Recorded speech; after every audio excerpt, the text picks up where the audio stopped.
작년부터 이 젊은 세대에서 유행하는 한 단어가 있습니다. 제가 영어를 잘해서 뭐 그건 아니지만은 영어 단어입니다. 이 단어를 처음 들은 우리 분도 있을 것이고 한 번 정도는 지나가면서 아니면 이게 TV 프로그램을 통해서 분명히 한 번 정도는 들어본 적이 있을 겁니다. 지금도 조금 유행하고 있는 단어인데 그 단어가 뭐냐면 플렉스라는 단어입니다.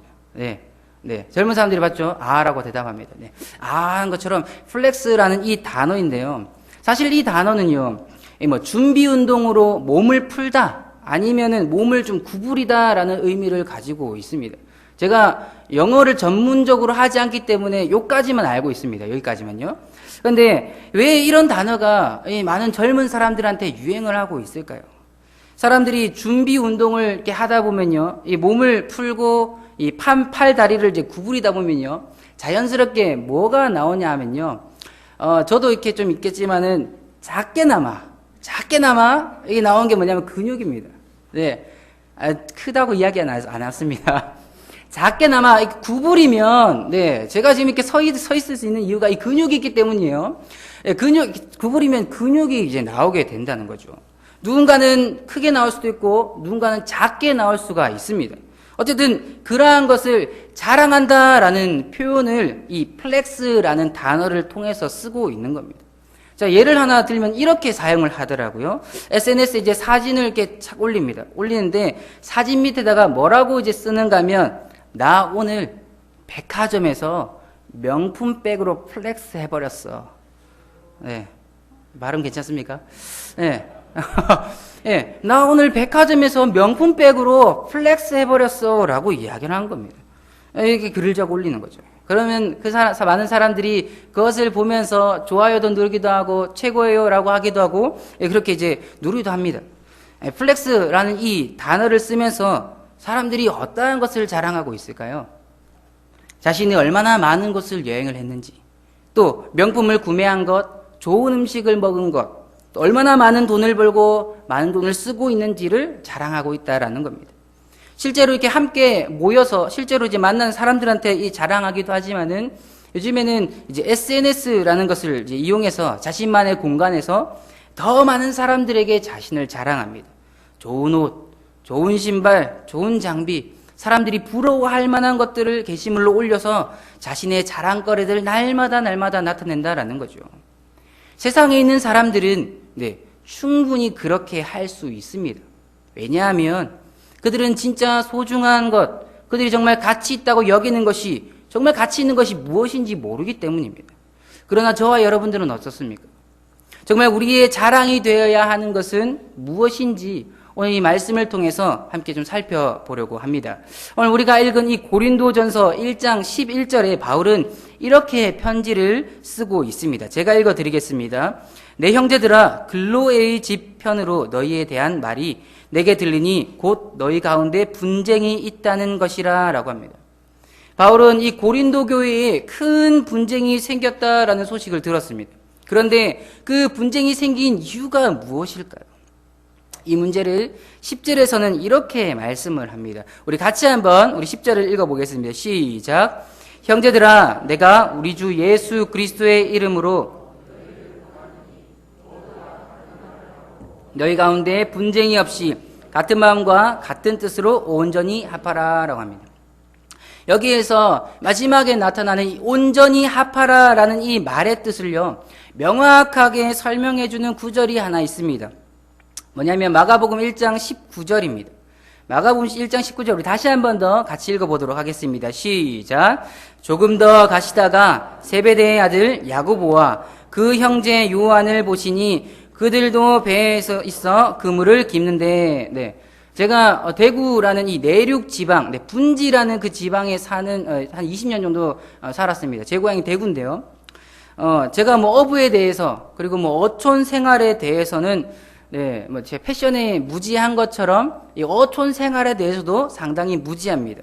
그런데 이 어부에게 있어서 가장 중요한 것이 무엇인지는 하나 정도는 알고 있습니다. 뭐냐면 그물을 다시 깁는 겁니다. 물고기를 잡기 위해서 바다에 뿌린 그 그물을 걷어 올리다 보면 그 그물이 구멍난 부분도 있고 찢어진 부분도 있고 찢겨진 부분도 있습니다. 또 끊어진 부분도 있습니다. 그러면 다시 물고기를 잡기 위해서 그물을 그냥 둘까요? 네, 그냥 두지 않습니다. 그냥 둔 상태에서 그물을 바다에 던지면 구멍이 나고 찢겨지고 끊어진 그 부분에서 물고기들이 다 도망가 버립니다. 그래서 어부는 이러한 그물을 어떻게 하는가 하면 반드시 깁어야 하는 겁니다. 그물을 깁고 손을 봐서 망가진 것을 회복하는 것이 아까 이 고린도전서 1장 10절 마지막 부분에서 이야기한 온전히 합하라라는 의미를 가지고 있습니다. 바울은 심심풀이로 고린도 교회를 향해서 온전히 합하라라고 말씀한 게 아닙니다. 분명히 고린도 교회라는 하나의 그물이었는데 지금 보니 서로 찢어지고 구멍나고 끊어지고 있는 상황에 처했기에 바울은 위에서 언급한 것처럼 온전히 합하라라고 말씀을 하고 있는 겁니다. 그렇다면 정작 진짜 고린도 교회가 가지고 있는 문제가 어떠한 문제가 발생했을까요? 어떠한 문제길래 이 서두에서부터 이런 말을 하고 있을까요? 고린도전서 1장 12절은 이렇게 말씀합니다. 제가 읽어드리겠습니다. 내가 이것을 말하거니와 너희가 각각 이르되 나는 바울에게, 나는 아볼로에게, 나는 게바에게, 나는 그리스도에게 속한 자라 한다는 것이니 라고 합니다. 이 고린도 교회의 성도 거룩하게 구별된 자들이라 불리는 이들이 지금 하고 있는 게 뭐냐 하면 누군가는 나는 바울 편이야. 저는 바울 편입니다. 라고 합니다. 또 다른 누군가는 아니면 저는 아볼로 편입니다. 라고 합니다. 또 누군가는 저는 게바 편입니다. 라고 하고 또 누군가는 나는 그리스도 편입니다. 라고 주장을 하는 겁니다. 서로 편이 갈라져 있습니다. 그들이 서로 편을 갈라놓은 궁극적인 이유가 무엇일까요? 그들은 은연중에 자신이 따르는 사람이 더욱 신령하고 자신이 따르는 사람이 더욱 성령의 능력이 많으며 자신이 따르는 사람이 더욱 지혜가 있고 자신이 따르는 사람이 더 신실하다는 것을 표현하고 자랑하고 있었기 때문입니다. 한마디로 자신이 따르는 사람을 자랑하다 보니 그들의 현주소, 고린도 교회의 현주소는 분열이고 분리이고 분쟁이었다라는 겁니다. 하나님께서 그들을 거룩하게 구별해 놓은 성도라고 불러주셨음에도 불구하고 거룩이 아니라 세상이 추구하고 있는 방식을 나타내었음을 바울은 그들의 문제를 지적하여 주고 있습니다. 이러한 소식을 들은 바울은 그들에게 세 가지의 질문을 던지고 있습니다. 아마 이 질문은 오늘날 이 교회로 부름을 받은 우리 자신에게 그리고 우리 공동체 전체에게 날마다 던져야 하는 질문이 아닌가 생각합니다. 첫 번째 질문은 고린도전서 1장 13절 서두에 있습니다. 우리가 함께 읽어보도록 하겠습니다. 시작. 그리스도께서 어찌 나뉘었느냐. 네, 고린도전서 1장 13절에 서두에서 그리스도께서 어찌 나누었느냐라고 합니다. 앞서 고린도 교회의 교인들은 각자가 신령하다 또 능력이 있다고 한 자들을 앞에 세우면서 그들을 자랑하고 있는 것을 볼 수가 있습니다. 이런 일로 인해서 고린도 교회는 분열이 일어나는데 이들을 향해서 바울이 한 가지 첫 번째 한 질문이 그리스도께서 어찌 나뉘었느냐라고 질문을 합니다.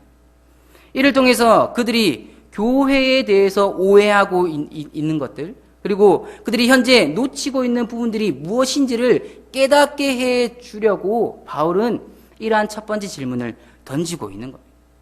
그래서 바울은 이 질문을 통해서 고린도 교회를 향해 어떠한 메시지를 다시 한 번 더 던져주고 있을까요? 뭐냐면 바로 예수 그리스도께서 고린도 교회의 머리, 예수 그리스도께서 주인이 되시고 고린도 교회의 교인들을 나누신 것이 아니라 그분이 오히려 하나 되게 하신 분이라는 것을 알려주기 위해서입니다. 우리 예수님은 나누려고 이 땅에 오신 분이 아니라 하나 되게 해주시기 위해서 이 땅에 오신 분입니다. 예수님께서 잡히시기 전 산에 오르셔서 기도를 하시는데요. 그 기도의 내용을 요한복음 17장에 기록을 하고 있습니다. 근데 그 17장에 있는 이 기도를 통해서 예수님께서 여러 가지를 말씀하고 있지만, 말씀하고 또 기도하는 것을 우리가 볼 수가 있습니다. 근데 그 중에서 17장 22절에서 우리에게 이렇게 말씀하는 것을, 또 이렇게 기도하는 것을 볼 수가 있습니다. 우리 같이 한번 읽어보도록 하겠습니다. 시작. 내게 주신 영광을 내가 그들에게 주었사오니 이는 우리가 하나 된 것 같이 그들도 하나가 되게 하려 함이니이다. 아멘. 가만히 있으면, 사실 우리들은요, 가만히 있으면 각기 제 길로 흩어져 갈 사람들입니다. 하나님께서 눈이 없어서 각기 제 길로 가는 사람들을 보시기 위해서 예수님을 보내셨을까요? 그렇지 않습니다. 우리 예수님께서 이 땅에 오신 목적은 각기 제 길로 가는 자들을 눈으로 보시기 위해서 오신 것이 아니라 성부와 성자와 성령 하나님께서 하나이신 것과 같이 자신의 백성들을 하나님 안에서 하나 되도록 하시기 위해 이 땅에 오신 것입니다. 다르게 표현하면 저와 여러분들의 머리, 우리 교회의 머리, 우리 교회의 주인은 오직 그리스도이며 우리 모두는 그리스도께 접붙여진 자들, 접붙여진 지체들이고 또 우리 박은주 목사님께서 말씀하셨듯이 양자된 자들임을 이 바울은 그리스도께서 어찌 나뉘었느냐라는 이 질문을 통해서 깨닫게 해주고 있다라는 겁니다. 그래서 바울은 이러한 질문을 통해서 예수님은 어느 한쪽 그룹에만 속하여서 그들만의 주인이 되시는 분도 아니오, 또 한쪽 그룹만을 양자로 아들로 삼으신 분이 아님을 분명하게 말씀하고 있는 것입니다. 우리 사랑하는 성도 여러분, 우리 예수님께서 우리 모두를 자신의 몸에 붙이시고 자신의 몸에 완전히 묶어 놓으셔서 예수님과 우리가 하나 되고 양자된 저와 여러분들이 모두가 하나 되도록 해 주셨다라는 이 사실을 날마다 믿으시며 나아가기를 진심으로 소망합니다. 아무것도 우리가 내세울 것 없는 저와 여러분들을 그리스도 안에 거하게 해 주셨으며 그분 안에서 함께 신앙생활 할 수 있도록 이렇게 공동체를 우리에게 더해 주신 것입니다. 오늘 하나님께서 우리에게 이러한 질문을 다시 한 번 더 하고 있습니다. 그리스도께서 어찌 나뉘었느냐? 우리 예수님께서 다시 한 번 더 이렇게 질문합니다. 그리스도께서 내가 어찌 나뉘었느냐? 어쩌면 우리는요, 주님께서 지체로 삼으신 자들을 우리 스스로 찢으려고 하고 나누려고 하고 있지는 않습니까? 하나님께서 붙여놓으셨는데 우리 스스로가 그것을 찢고 있지는 않습니까? 우리 스스로 그를 분리하려고 하지는 않습니까? 혹 하나님께서 함께 이 거룩한 지체로 불러신 자들을 사랑하지 못하는 성도들이 계시다면, 그런 마음이 혹시 잘 없다는 분들이 계시다면 오늘 이 밤에 하나님께 간구함으로 사랑할 수 있는 마음, 그들과 하나 되는 마음을 주심으로 정말 우리 부산 북교회가 하나님께서 기뻐하시는 교회, 하나님께서 자랑하시는 교회로 세워지는 우리 모든 성도님들이 되시기를 진심으로 소망합니다. 이것이 우리 하나님의 마음입니다. 두 번째 질문은요, 고린도전서 13절 중간에 있습니다. 우리 함께 읽어보도록 하겠습니다. 시작. 아멘. 바울은요, 바울 편, 그다음에 아볼로 편, 게바 편, 그리스도 편에 있는 자들에게 이렇게 묻습니다. 또한 저와 여러분들도 이러한 질문을 자신에게 그리고 우리 공동체에 좀 해보시기 바랍니다. 바울의 핵심 질문은 이것입니다. 좀 함께 다시 한번 더 읽어보겠습니다. 시작. 너희를 위해 십자가에 못 박히신 분이 누구냐라는 겁니다. 너희를 위해, 아니 우리를 위해서 십자가에 못 박히신 분이 누구입니까? 사랑하는 여러분, 우리가 성도라고 부르심을 받을 수 있는 근거가 무엇일까요? 우리가 하나님의 아들로 입양될 수 있는 근거가 무엇입니까? 우리가 그리스도인이 될 수 있는 근거는 무엇입니까? 그 근거가 우리에게 있습니까? 우리의 지식이 있을까요? 우리의 재물에 있을까요? 아니면 우리가 가지고 있는 경험에 있습니까?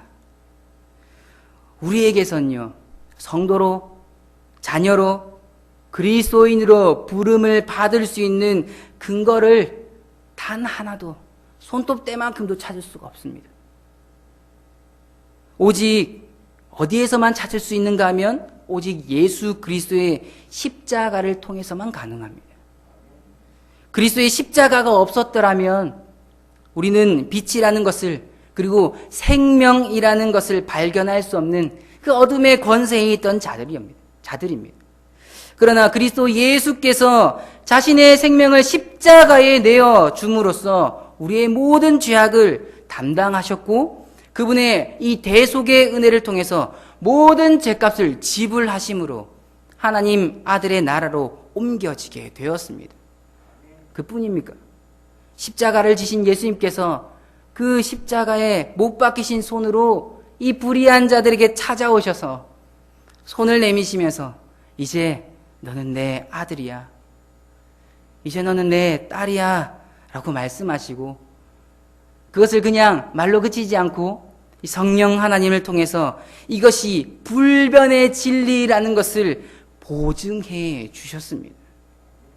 이 십자가에 달리신 예수 그리스도를 통해서 이 모든 것을 우리가 얻을 수 있게 되었다라는 겁니다.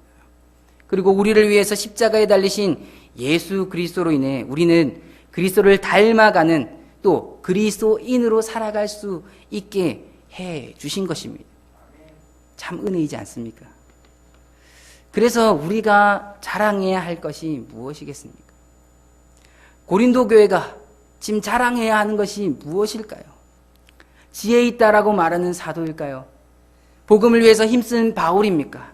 네, 이것도 자랑할 만한 일입니다. 그러나 우리가 정작, 고린도 교회가 정작 자랑해야 할 것은 우리를 억만 죄악에서 구원해 주시기 위해서 자기의 생명을 아끼지 않고 십자가에서 자신의 생명을 드린 예수 그리스도입니다. 이게 우리의 자랑이 되어야 한다는 거죠. 우리의 자랑이 어둠 가운데 있던 우리를 이 당신의 참 빛을 비추시고 그 빛의 나라로 옮겨주신 예수 그리스도를 자랑하는 것이 우리의 자랑이 되어야 한다는 거죠. 이러한 자랑이 우리의 교회와 또한 우리가 바른 모든 곳곳에서 나타나야 한다는 것. 사랑하는 성도 여러분, 우리는 이 그리스도의 십자가가 아니었으면 아무것도 아닌 어둠의 권세에서 영원한 죽음을 맞이할 자들이었습니다. 그러한 자들을 위해서 예수께서 우리의 모든 죄를 짊어지시고 십자가에서 죽어주셨습니다. 십자가에서 모든 의를 이루셨으며 십자가에서 모든 죄의 값을 치러주셨습니다. 그런데 우리는 예수님이 아니라 때로는 교회의 일원을 자랑하거나, 때로는 교회의 시스템을 자랑하거나, 때로는 교회에서 하는 사역들을 자랑하고 있지는 않습니까? 우리가 정작 자랑하고 소개해야 하는 것은, 또 우리가 정작 붙들어야 하는 것은 이 십자가에서 죽으시고 부활하신 예수 그리스도인데, 우리는 지금 무엇을 자랑하고 있습니까? 우리가 진짜 붙들고 우리가 진짜 사랑해야 할 것, 우리가 진짜 자랑해야 할 것은 예수 그리스도밖에 없음을 날마다 고백하는 우리 모든 성도님들이 되시기를 진심으로 소망합니다. 만일 그렇게 되지 않는다면요, 고린도서 1장 17절 하반절의 말씀과 같이 그리스도의 십자가가 헛된 것이 되어버립니다. 오늘 이 밤에 십자가 앞에서 다른 것을 자랑하고 사랑했던 자기 자신의 그 모습을 발견하고 회개함으로써 십자가에서 자신의 생명을 우리에게, 우리 공동체에게 주신 우리 예수 그리스도만 붙들고 자랑하는 우리 모든 성도님들이 되시기를 진심으로 소망합니다. 마지막 세 번째 질문은요, 고린도서 1장 마지막 말미에 있습니다. 우리 함께 읽어보도록 하겠습니다. 시작. 바울의 이름으로 너희가 세례를 받았느냐. 네. 바울은 고린도서 1장 14절부터 16절에 이렇게 언급을 합니다. 제가 읽어드리겠습니다. 나는 그리스보와 가이오 외에는 너희 중에 아무에게도 내가 세례를 베풀지 아니한 것을 감사하노니 이는 아무도 나의 이름으로 세례를 받았다 말하지 못하게 하렴이라. 내가 또한 스데바나 집 사람에게 세례를 베풀었고 그 외에는 다른 누구에게 세례를 베풀었는지 알지 못하노라 라고 합니다. 바울이 세례를 베푼 자들이 누구냐면 그리스보, 그다음에 가이오, 스데바나 집 사람 중에 몇 명을 제외하고는 바울이 세례를 베푼 자는 아주 극소수입니다. 바울이 이렇게 언급하고 있는 이유가 무엇이냐면 당시 고린도 교회에 있던 사람들이 이 세례자, 그러니까 세례를 베푸는 사람들로 인해서 또한 편이 갈라져 있었기 때문입니다. 앞에서 언급한 것처럼 자신이 따르는 또 자신에게 세례를 베풀어준 이 세례자가 오히려 지혜가 있고 그 세례자가 더욱더 신령한 사람이라는 것을 고린도 교회의 교인들이 계속해서 자랑하고 말을 하는 것입니다. 그리고 그들을 향한 존경심을 가지게 되고 그들을 계속해서 자랑하고 또 자랑하게 된 것입니다. 이러한 일로 고린도 교회가 분리가 되고 분열이 되었습니다. 그래서 바울은 누구에게 세례를 받았는지를 그 자랑하는 그들의 생각을 바로잡기 위해서 이 고린도 교회를 향해서 이런 세 번째 질문, 누구에게 세례에 대해서 바울의 이름으로 너희가 세례를 받았냐라고 질문을 하는 것입니다. 그렇다면 여러분, 우리가 세례를 받을 때, 저와 여러분들이 세례를 받을 때에 다른 성도가 또한 세례를 받을 때를 회상을 한번 해봤으면 좋겠습니다. 세례 수여자가, 세례를 주는 사람이 세례를 베풀 때에 세례자는 누구에게 충성하기로 맹세를 했을까요? 세례를 받는 사람이 누구에게 충성하기로 맹세했을까요? 세례 수여자일까요? 세례를 베푸는 사람일까요? 사실 그렇지 않습니다. 눈앞에 세례를 주는 수여자가 아니라 성령으로 세례를 베풀어 오시는 성부와 성자와 성령 하나님께 우리는 충성하기로 맹세를 했습니다. 저도 그렇고요.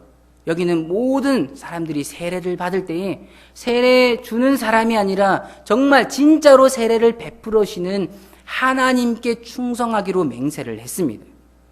그래서 세례를 받는 사람은 세례의 행위를 통해서 세례 수여자에게 속해지는 것이 아니라 세례 수여자, 세례를 주는 자를 통해서 함께 주는 사람과 함께 하시는 그 하나님, 그분께 속해 있다라는 것, 이것을 우리가 기억을 해야 한다라는 거죠.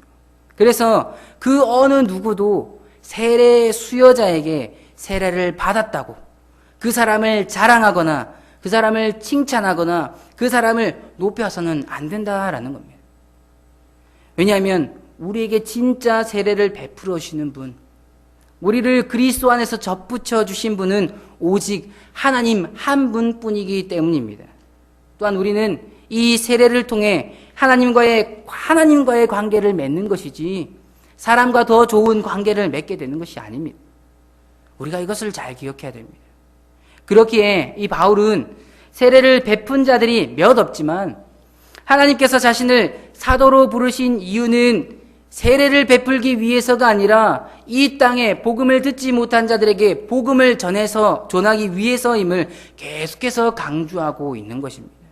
오직 그가 자랑하는 것은, 바울이 자랑하는 것은 자기 자신도 아니요, 함께 사역하는 동역자들도 아니요, 그들을 붙드시고 인도하시고 함께 하시는 하나님과 우리 주 예수 그리스도의 복음이라는 것을 이 본문을 통해서 또는 이 질문을 통해서 우리들에게 알려주고 있는 것입니다. 사랑하는 성도 여러분, 창세기 11장 바벨탑 사건이 등장을 합니다. 바벨탑을 쌓는 사람들이 어떠한 말을 했는지 혹시 기억하십니까? 창세기 11장 4절입니다. 우리 같이 한번 11장 4절을 함께 읽어보도록 하겠습니다. 시작. 또 말하되 자 성읍과 탑을 건설하여